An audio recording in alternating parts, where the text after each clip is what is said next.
मैं Hariom Hindi high school से जीजे शाह कक्षा 9 गणित में आज प्रथम प्रकरण संख्या पद्धति के प्रश्नावलियों के कुछ सवाल हल करवाने जा रहा हूँ। पहला प्रश्न है, क्या शून्य एक परिमेय संख्या है और यदि है तो क्या इसे p/q के स्वरूप में लिख सकते हैं? तो उत्तर है कि शून्य एक परिमेय संख्या है।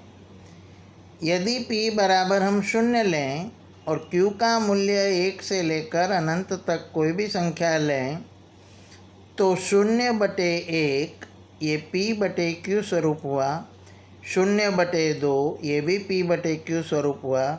ऐसे अनेक p/q स्वरूप में हम लिख सकते हैं। दूसरा प्रश्न है, 3 और 4 के बीच 6 परिमेय संख्याएं ज्ञात करो। तो 3 और 4 के बीच की दशमलव की संख्याएं हम लिखें तो 3.1, 3.2, 3.4 ऐसे 3.9 तक ये सभी संख्याएं 3 और 4 के बीच की दशमलव की संख्याएं हैं। इनमें से कोई भी 6 संख्याएं लें तो वे परिमेय संख्याएं होगी। 3/5 और 4/5 के बीच की 5 परिमेय संख्याएं हमें लिखनी है। अगला प्रश्न था, 3/5 को हमने दशमलव में हल किया तो 0.6 मिला, यानी कि उसे हम 0.60 से दर्शा सकते हैं। 4/5 को 0.8 के रूप में, यानी कि उसे 0.80 के रूप में लिख सकते हैं। अब 0.60 के लेकर 0.80 तक हम ये संख्याएं लिख सकते हैं और इनमें से कोई भी 5 संख्या चुनें तो वे परिमेय संख्याएं होगी। अगला प्रश्न है, सत्य है या असत्य कारण सहित बताना है। प्रत्येक प्राकृत संख्या पूर्ण संख्या होती है। तो उत्तर है, यह कथन सत्य है। और दूसरा प्रश्न है कि प्रत्येक पूर्णांक संख्या एक पूर्ण संख्या होती है। तो यह असत्य है, क्योंकि आप जानते हैं वैसे जो ऋण पूर्णांक संख्याएं होती है वे पूर्ण संख्या नहीं होती। तीसरा प्रश्न देखें, तो प्रत्येक परिमेय संख्या एक पूर्ण संख्या होती है। तो ये भी असत्य कथन है, क्योंकि भिन्नात्मक परिमेय संख्याएं जैसे कि 5/8 परिमेय संख्या है पर पूर्ण संख्या नहीं है। आगे प्रश्नावली 1.2 में देखें तो इसमें भी सत्य या असत्य के प्रश्न हैं। प्रत्येक अपरिमेय संख्या एक वास्तविक संख्या है। तो यह कथन सत्य है, क्योंकि वास्तविक संख्या जो है वो परिमेय और अपरिमेय संख्या का समूह है। एक संख्या रेखा पर स्थित प्रत्येक बिंदु वर्गमूल m के रूप में होती है, जहाँ की m एक प्राकृत संख्या है। तो यह कथन असत्य है। जैसे कि 3 एक वास्तविक संख्या तो है, परंतु इसका यह किसी प्राकृत संख्या का वर्गमूल नहीं है। इस तरह आगे देखें तो प्रत्येक वास्तविक संख्या एक अपरिमेय संख्या होती है। यह कथन असत्य है, क्योंकि 3 एक वास्तविक संख्या तो है, परंतु यह अपरिमेय नहीं है। फिर अगला प्रश्न है, क्या सभी पूर्णांकों के वर्गमूल अपरिमेय संख्या होते हैं? यदि नहीं तो किसी संख्या के वर्गमूल का उदाहरण दीजिए जो परिमेय हो। तो उत्तर है बच्चों कि सभी पूर्णांकों के वर्गमूल अपरिमेय संख्या नहीं होते। जैसे कि एक उदाहरण लें, वर्गमूल 9। तो हम जानते हैं कि वर्गमूल 9 का वर्गमूल 3 होता है। ये परिमेय परंतु अपरिमेय नहीं है। तो इस तरह ये प्रश्न भी हमने समझा। अब आगे देखें।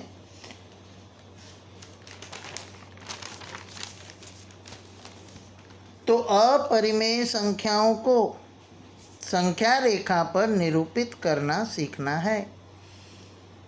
अपरिमेय संख्या में जैसे वर्गमूल 5 को संख्या रेखा पर निरूपित करना है, तो सर्वप्रथम स्केल से हम एक संख्या रेखा बनाएंगे जिसमें एक शून्य लिया और 1 इंच की दूरी पर 1 लिया, दूसरे 1 इंच की दूरी पर 2 लें, आगे 1 इंच की दूरी पर 3 लिया।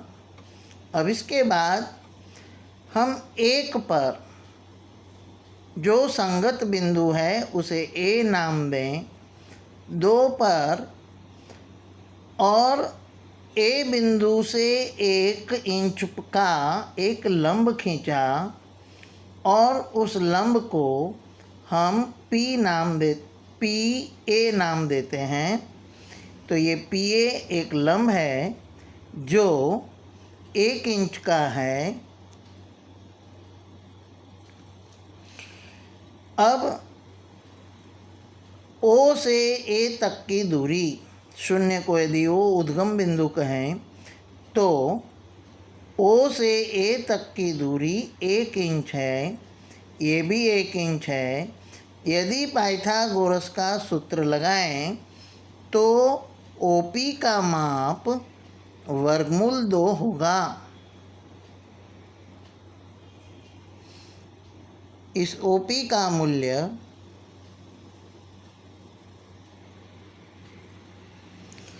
वर्गमूल 2 होगा।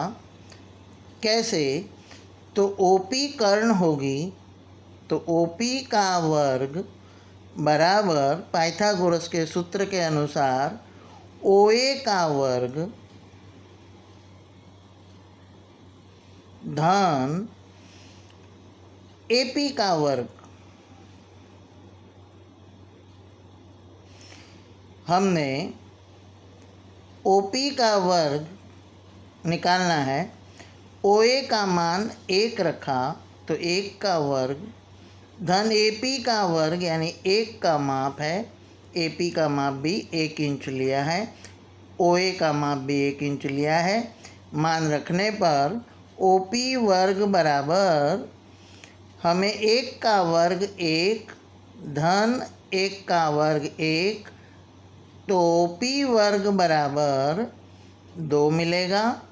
और वर्ग हटाने के लिए आप जानते हैं दोनों तरफ वर्गमूल लेंगे तो ओपी का मूल्य वर्गमूल 2 मिलेगा, यानी इस ओपी का माप वर्गमूल 2 आया। इसे संख्या रेखा पर निरूपित करने के लिए लंगड़ा प्रकार की मदद से ओ पर केंद्र मानकर ओपी जितनी दूरी लेंगे जिसका माप वर्गमूल 2 है और एक चाप खींचेंगे संख्या रेखा तक, और संख्या रेखा पर जहाँ काटे उस बिंदु को हम बी बिंदु कहेंगे, और संख्या रेखा पर जो बिंदु मिला बी बिंदु को संगत संख्या वर्गमूल 2 होगी। तो आप इस तरह वर्गमूल 2 को संख्या रेखा पर दर्शा सकते हैं।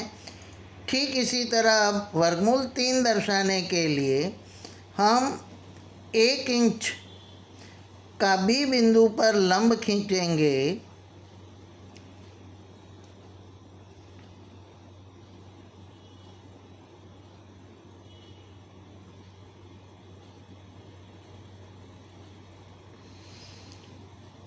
और ओ से इस लंब को नाम दें बी क्यू और ओ से क्यू को जोड़ें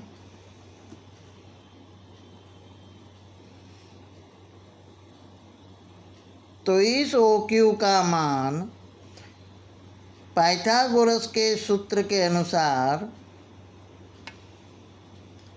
हमें वर्गमूल 3 मिलेगा और इसे संख्या रेखा पर दर्शाने के लिए हम O को केंद्र लेकर OQ जितनी त्रिज्या लेकर वर्गमूल 3 को संगत बिंदु संख्या रेखा पर प्राप्त करेंगे।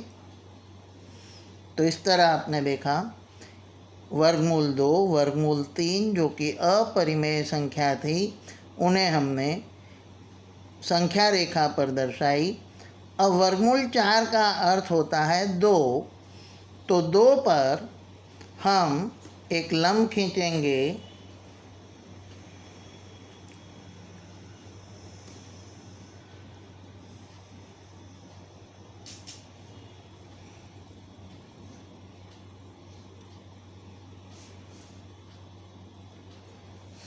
दो को संगत बिंदु हमने C नाम, यहाँ वर्गमूल 3 को C नाम दिया और 2 को हमने D नाम दिया। अब O से यहाँ के बिंदु R से जोड़ें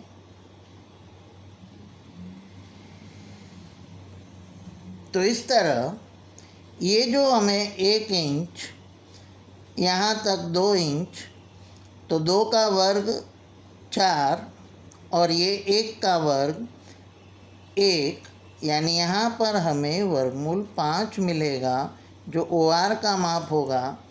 और OR जितना त्रिज्या लेकर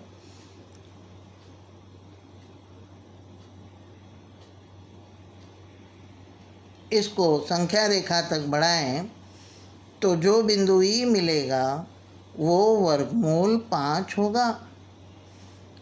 आप जान रहे हैं कि 2 यानी वर्गमूल 4 है और उसके आगे हमें वर्गमूल 5 मिला। तो इस तरह अपरिमेय संख्याओं को हम संख्या रेखा पर प्रदर्शित कर सकते हैं, जैसे कि हमने वर्गमूल 2, वर्गमूल 3, वर्गमूल 5 को संख्या रेखा पर निरूपित किया। इसी तरह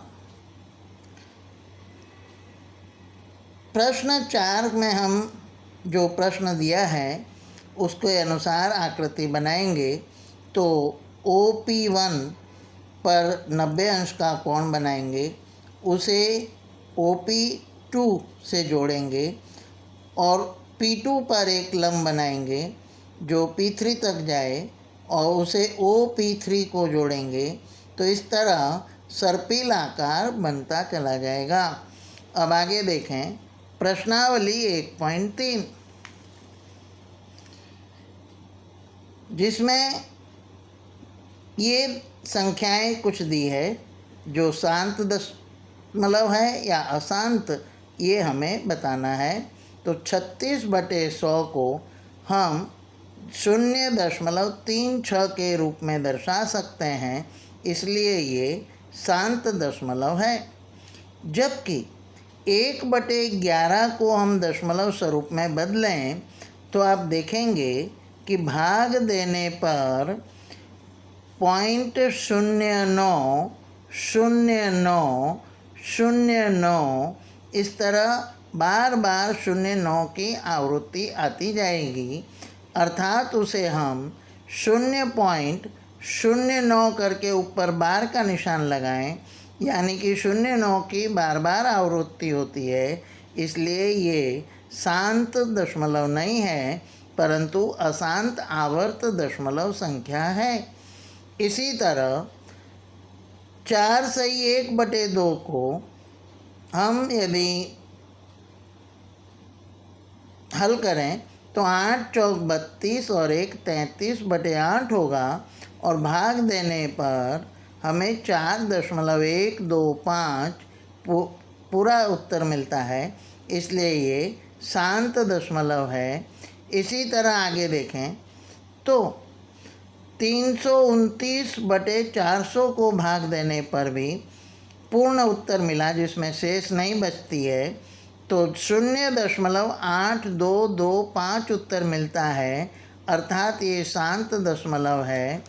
जबकि 2/11 को हम दशमलव स्वरूप में बदलें तो आप देखेंगे कि भाग देने पर 0.1818 का बार बार पुनरावर्तन होगा, इसलिए इस पर बार का निशान लगाया है और इसलिए ये अशांत आवर्त संख्या है।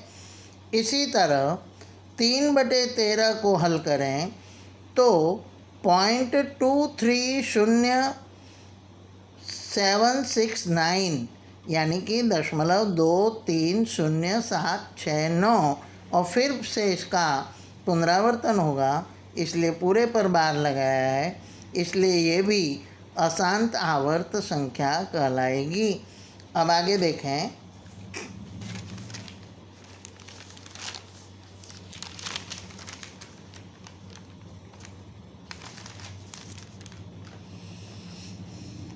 तो प्रश्न हमारा है कि 1/7 का मूल्य यदि 0.142857 और फिर से इसका आवर्तन शुरू होता है, इसलिए इस पर बार का निशान लगाया है, तो इस पर से हमें 2/7, 3/7, 4/7, 5/7 और 6/7 का मूल्य ज्ञात करना है।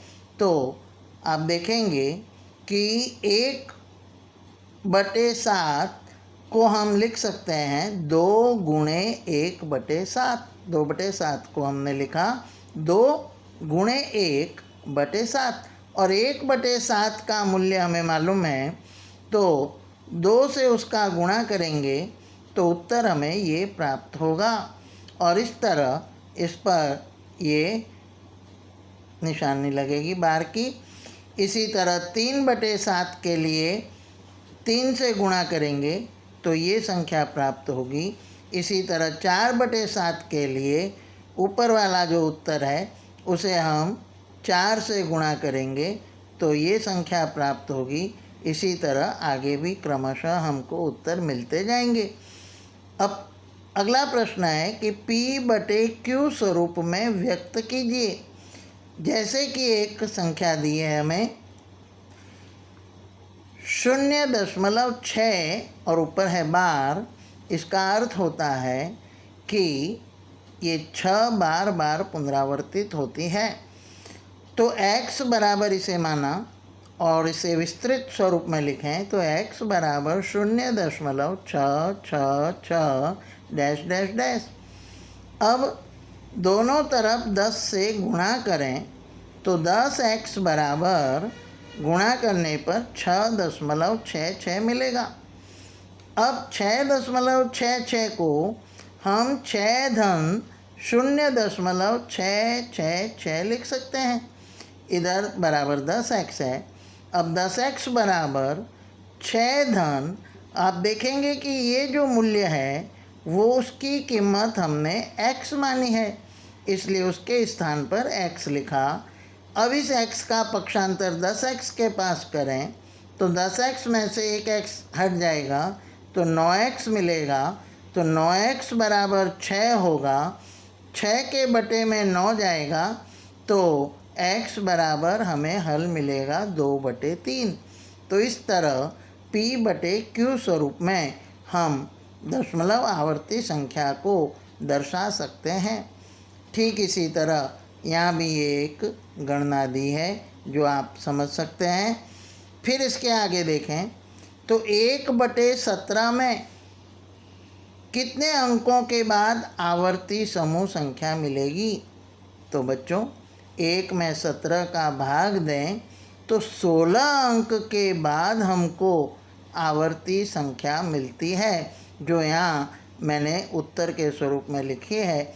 तो इसके बाद फिर से वापस 0 से आवर्तन शुरू होगा और फिर आगे होगा।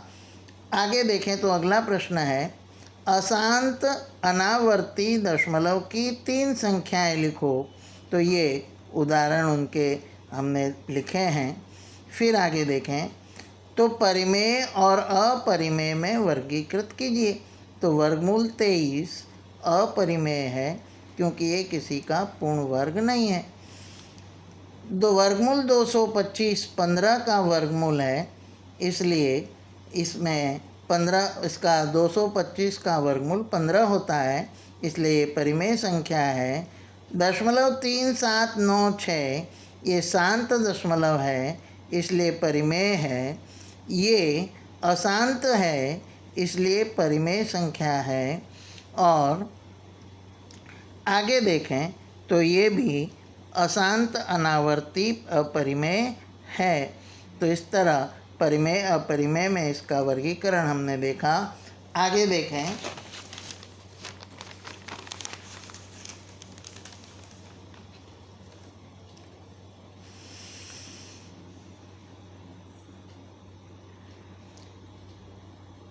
अब 3.765 को संख्या रेखा पर दर्शाना है।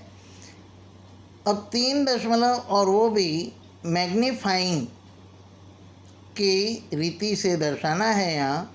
तो सबसे पहले ये संख्या 3 से बड़ी है और 4 से छोटी है, इसलिए हमने संख्या रेखा पर 3 और 4 के बीच 10 खाने बनाकर और 3.1, 3.2, 3.3, 3.4, 3.5, 3.6, 3.7 और 3.8 आप जानते हैं कि ये संख्या 3.7 से बड़ी है और 3.8 से छोटी है। तो उन दोनों अब इन दोनों का विस्तृत स्वरूप निकाला तो 3.7 और 3.8 को हमने 3.70 और 3.80 लिया और 3.71, 3.72, 3.73, 3.74, 3.75, 3.76 और इस तरह 3.77 से लेके 3.80 तक हमने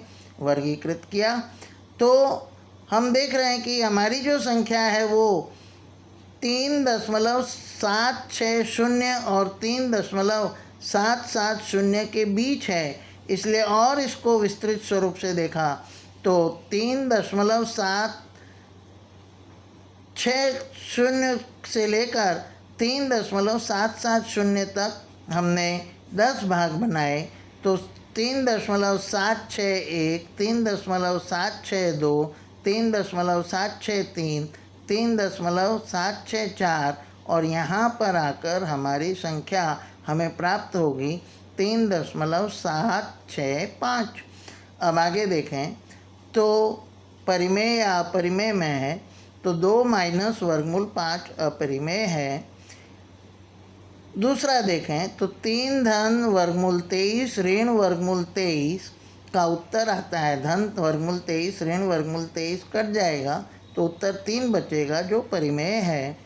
और 2 वर्गमूल 7/7 वर्गमूल 7 वर्गमूल 7 कट जाएगा तो 2/7 उत्तर आएगा जो परिमेय संख्या है। इसी तरह 1/वर्गमूल 2 बराबर 1/वर्गमूल 2 का गुणा वर्गमूल 2 और वर्गमूल 2 से अंश और हर में करें तो वर्गमूल 2 का गुणा 2 हो जाएगा और 1 गुणा वर्गमूल 2 का उत्तर वर्गमूल 2 आएगा, इसलिए ये वर्गमूल 2 हम जानते हैं अपरिमेय है। आगे 3 धन वर्गमूल 23 ये तो हो गया है। अब आगे देखें तो 2 पाई भी अपरिमेय संख्या है। आगे देखें तो सरल करो के सवाल हैं जिसमें 3 धन वर्गमूल 3 दूसरे कोष्ठक में 2 धन वर्गमूल 2। तो सबसे पहले 3 लिखा, फिर पूरे कोष्ठक का उससे गुणा किया, धन वर्गमूल 3 लिखा और पूरे कोष्ठक का गुणा किया। 3 दूनी 6, 3 से वर्गमूल 2 का गुणा होगा धन 3 वर्गमूल 2, धन वर्गमूल 3 का गुणा 2 से होगा तो 2 वर्गमूल 3, धन वर्गमूल 3 का गुणा वर्गमूल 2 से होगा तो वर्गमूल 3 गुणे वर्गमूल 2, जिसका उत्तर हमें मिलेगा 6 धन 3 वर्गमूल 2 धन 2 वर्गमूल 3 धन वर्गमूल 3 वर्गमूल 2 का गुणा हो जाएगा वर्गमूल 6। इसी तरह यहाँ दूसरे 2 कोष्ठक दिए हैं जिसमें 3 धन वर्गमूल 3 और 3 ऋण वर्गमूल 3। आप देखेंगे कि दोनों कोष्टक में पद समान है, चिन्ह अलग अलग है, तो 3 का वर्ग ऋण वर्गमूल 3 का वर्ग होगा। यानी पहले पद का वर्ग ऋण दूसरे पद का वर्ग होगा। 3 का वर्ग हम जानते हैं 9, ऋण वर्गमूल 3 का वर्ग 3, 9 में से 3 घटाया 6 मिला। अब आगे दूसरा एक सवाल दिया है, वर्गमूल 5 धन वर्गमूल 2 का वर्ग। वर्गमूल 5 का वर्ग धन 2 से दोनों पद का गुणा होगा, धन दूसरे पद का वर्ग होगा। वर्गमूल 5 का वर्ग 5 होगा, धन 2, 5 दूनी 10, धन वर्गमूल 2 का वर्ग 2, 5 धन 2 बराबर 7 मिलेगा, धन 2 वर्गमूल 10। अब आगे देखें तो वर्गमूल 5 ऋण वर्गमूल 2, दूसरे कोष्टक में वर्गमूल 5 धन वर्गमूल 2। तो इसे हल करें तो आप देख रहे हैं कि दोनों कोष्टक में पद समान है, चिन्ह अलग है। तो अभी हमने हल किया वैसे, पहले पद का वर्ग ऋण दूसरे पद का वर्ग होगा, वर्गमूल 5 का वर्ग 5 होगा, ऋण वर्गमूल 2 का वर्ग 2 होगा, 5 ऋण 2 बराबर 3 होगा। तो इस तरह उत्तर 3 मिलेगा। फिर है परिमेयकरण हर का कीजिए। तो 1 वर्गमूल 7 बराबर 1 वर्गमूल 7 गुणे वर्गमूल 7 वर्गमूल 7, वर्गमूल 7 का गुणा 7 हुआ और 1 का गुणा वर्गमूल 7 से हुआ तो वर्गमूल 7 मिला। इसी तरह 1 वर्गमूल 5 धन वर्गमूल 2 है, तो इसका परिमेयकरण करने के लिए यहाँ धन की जगह ऋण का चिन्ह लगाकर हम अंश और हर में गुणा करेंगे, और गुणा करने से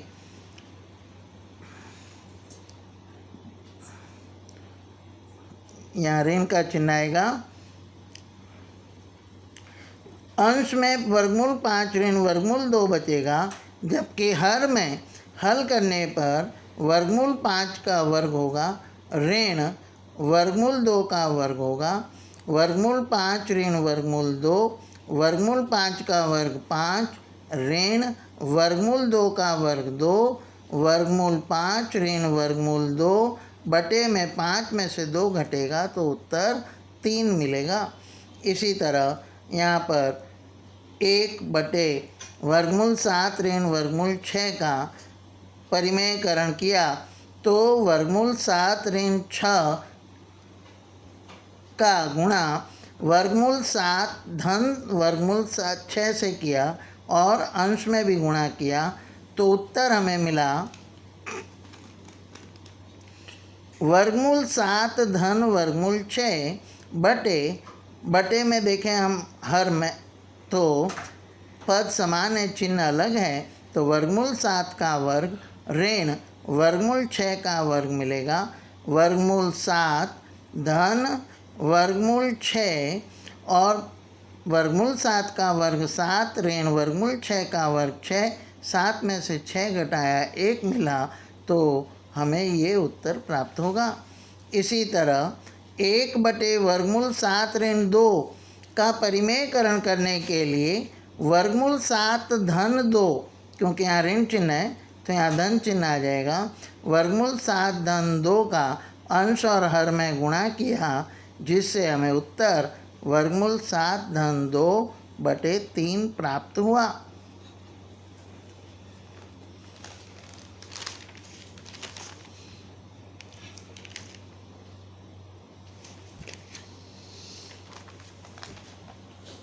अब आगे देखें तो प्रश्नावली 1.6 में कुछ सरल करो के सवाल है। 64 की 1/2 घात, तो 64 को हम देखें तो उसे 2 की 6 घात के रूप में लिख सकते हैं, और इस 6 घात का 1/2 से गुणा होगा और बचेगा, 2 से 6 कटेगा तो 2 तिया 6, 2 की घात 3 यानी उत्तर आएगा 8। इसी तरह 32 की 1/5 घात, तो 32 यानी 2 की 5 घात और गुणा उसका 1/5 घात से होगा, 5 5 कट जाएगा, उत्तर 2 मिलेगा। इसी तरह 125 की 1/3 घात तो बराबर 125 यानी 5 की 3 घात और गुणा 1/3 होगा, 3 3 कट जाएगा, उत्तर 5 मिलेगा। आगे देखें तो 9 की 1/2 तो 9 अर्थात 3 का वर्ग लिख सकते हैं और उसका गुणा 1/2 से होगा, 2 और 2 कट जाएगा तो उत्तर 3 मिलेगा।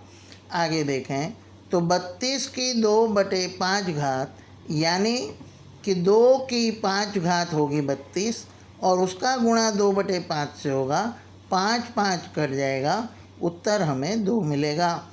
इसी तरह 16 की 3/4 घात है तो बटे की 4 घात होने से हम सोचेंगे कि 16 किसकी 4 घात है, तो हमें मालूम है कि 16 2 की 4 घात है, गुणे 3/4, 4 से 4 कट गया, 2 की 3 घात यानी उत्तर हमें 8 मिलेगा, 2 गुणा 2 गुणा 2 करने पर। इसी तरह 32 की 2/5 घात यानी कि 32 यानी कि 2 की 5 घात होगी और गुणा 2/5, 5 से 5 कट जाएगा तो 2 की 2 घात बचेगी यानी उत्तर मिलेगा 4। इसी तरह 16 की 3/4 तो 16 यानी 2 की 4 और गुणे 3/4, 4 से 4 कटेगा तो 2 की 3 घात यानी उत्तर 8 मिलेगा।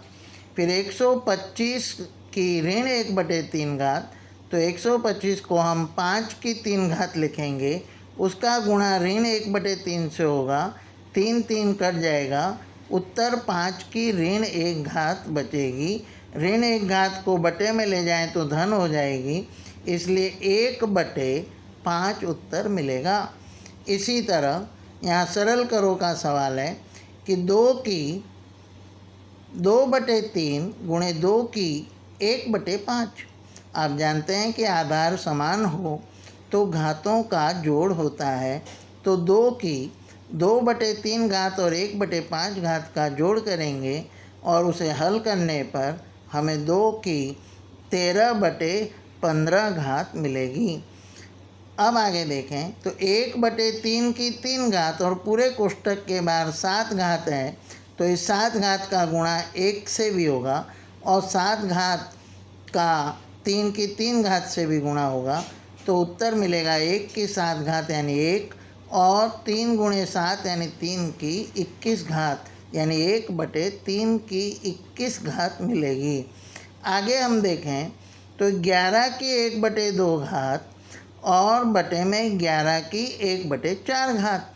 बटे वाली घात आधार समान है, इसलिए हम बटे वाली यानी कि हर वाली घात ऊपर ले जाके घटा सकते हैं, तो 11 के में से 11 की 1/2 घात में से 1/4 घात घटेगी और घटाने पर हल करने पर 1/4 उत्तर मिलेगा यानी 11 की 1/4 उत्तर मिलेगा। आगे हम देखें तो 7 की 1/2 घात गुणे 8 की 1/2 घात, तो 1/2 घात को बाहर लिखा तो अंदर 7 और 8 का गुणा हो जाएगा कोष्ठक में, तो 7 अट्ठे 56 की 1/2 घात हमें मिलेगी। तो इस तरह बच्चों हमने इस संख्या पद्धति के अधिकांश सवालों को हल करके समझने की कोशिश की और अब आप भी इसकी प्रैक्टिस करें। जय हिंद, जय भारत।